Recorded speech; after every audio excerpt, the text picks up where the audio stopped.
জয় শ্রীকৃষ্ণ। সকল শ্রোতা বন্ধুদেরকে জানাচ্ছি আন্তরিক শুভেচ্ছা ও ভালোবাসা। বন্ধুরা, কেন প্রতিদিন সকালে গীতা শোনা উচিত? গীতা আমাদের কি শিক্ষা দেয়? গীতায় এমন একটি গ্রন্থ যা আমাদের দেন জ্ঞান, শিক্ষা, কর্ম, প্রেম সকল শিক্ষায় শিক্ষিত করে এবং মুক্তির পথ দেখান। তো বন্ধুরা, পাশে থেকে দেখতে থাকুন গীতার বাণী। তো চলুন জেনে নেওয়া যাক প্রতিদিন সকালে গীতার বাণী শ্রবণ করলে কি হয়। প্রতিদিন সকালে ভগবদ গীতার বাণী শোনা বা পাঠ করা মনকে শান্ত ও কেন্দ্রীভূত করে, আত্মা নিয়ন্ত্রণ শেখাতে এবং জীবনের কঠিন পরিস্থিতি সঠিক পথ দেখাতে সাহায্য করে আমাদের ভগবদ গীতা, যা একাগ্রতা বৃদ্ধি, স্মৃতিশক্তি উন্নত করা এবং নিষ্কাম কর্মের শিক্ষা দেয়, যা জীবনকে অর্থপূর্ণ করে তোলে।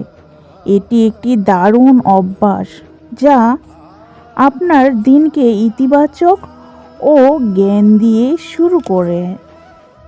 বন্ধুরা, কেন প্রতিদিন সকালে গীতা শোনা উচিত আমাদের? মনোযোগ ও একাগ্রতা বৃদ্ধি। সকালে মন শান্ত থাকে, তাই গীতা পাঠ করলে মনোযোগ ও একাগ্রতা বাড়ে। আত্মা নিয়ন্ত্রণ ও জীবনের শিক্ষা। এটি আত্মা নিয়ন্ত্রণ এবং কর্তব্য কর্মের গুরুত্ব শেখায়, যা জীবনকে সঠিক পথ চালিত করতে সাহায্য করে। গীতা আমাদের মানসিক শান্তি। গীতার বাণীগুলো জীবনের বিভিন্ন প্রশ্নের উত্তর দেয় এবং মানসিক চাপ কমাতে সাহায্য করে।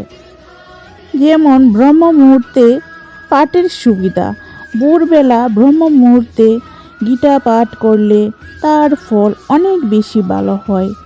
বন্ধুরা, আপনারা তো জানতে পারলেন যে গীতা কখন পাঠ করলে খুব ভালো মনোযোগ সহকারে বুঝতে পারা যায়। তো এখন আসি আমরা কর্মের সঠিক ধারণা। গীতায় আমাদের কি শিক্ষা দেয়? কর্মের সময় গীতা শেখায় যে ফল কামনা না করে নিজের কর্তব্য করে যাওয়া, যা জীবনের বাস্তবের অভিজ্ঞতার জন্য গুরুত্বপূর্ণ। অর্থাৎ আপনি কর্ম করে যান, ফলের আশা কখনোই করবেন না। কর্মই হলো তোমার আসল পরিচয়। না হলে একটি মানুষের বহু নামই পৃথিবীতে আছে। তুমি যতই ভালো কাজ করো না কেন, মানুষ সবসময় তোমার খারাপটার সমালোচনা করবে। তাই কে কি বলছে, কে কি করছে সেদিকে নজর না দিয়ে নিজের কর্ম করে যান। কর্মই হলো শ্রেষ্ঠ ধর্ম। কখনো ফলের আশা করো না, নিজ নিজ কর্তব্য করে যাও। বন্ধুরা, আপনারা বা আমরা সকলেই জানি গীতা একটি গ্রন্থ নয়, গীতা একটি সামান্য গ্রন্থ নয়। গীতা আমাদের সব কর্মের শিক্ষায় শিক্ষিত করেন। গীতা আমাদের মুক্তির পথ দেখায়।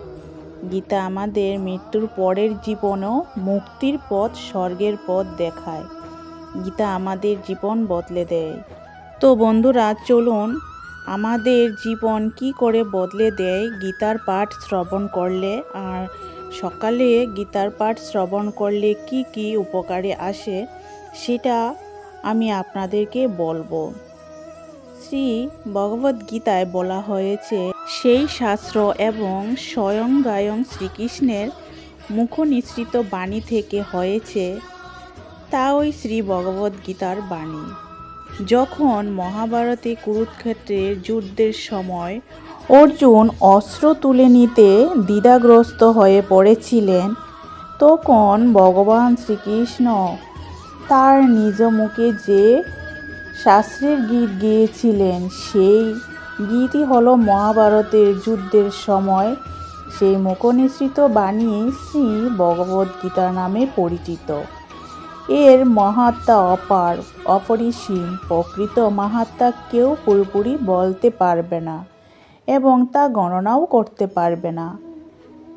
শেষে মহেশ গণেশ পর্যন্ত তার গণনা করতে পারবেন না। আর আমরা তো সাধারণ মানুষ, তো আরও সীমাবদ্ধ। এমনটাই বলা হয়েছে। প্রতিদিন শ্রী ভগবদ্গীতা পাঠ করুন কিংবা শোনা হয়, সেই গড়ে স্বয়ং শ্রীকৃষ্ণের আবির্ভাব ঘটে।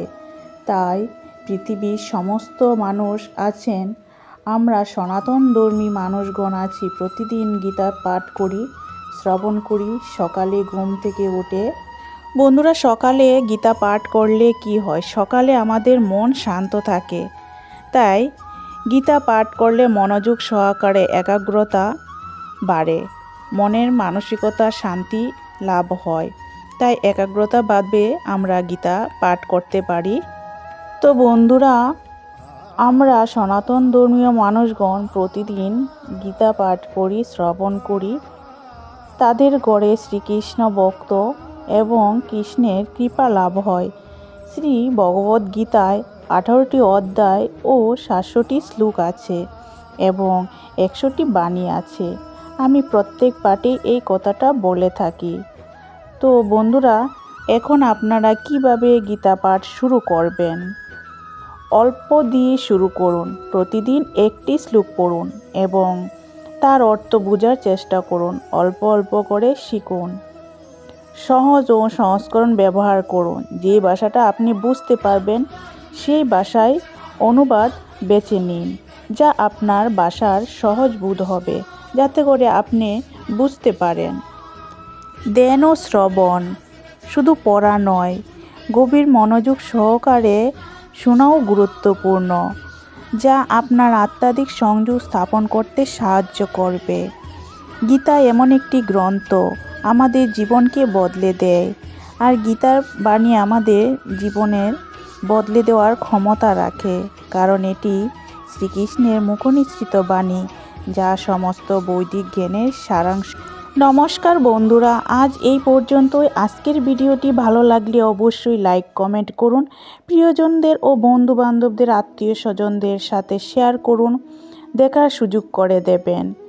তো বন্ধুরা, কেমন লেগেছে অবশ্যই কমেন্টে বলবেন, জয় শ্রীকৃষ্ণ লিখবেন। ততক্ষণ আমার পাশে থাকুন আর ভালো থাকুন, দেখতে থাকুন। Thanks for watching my video.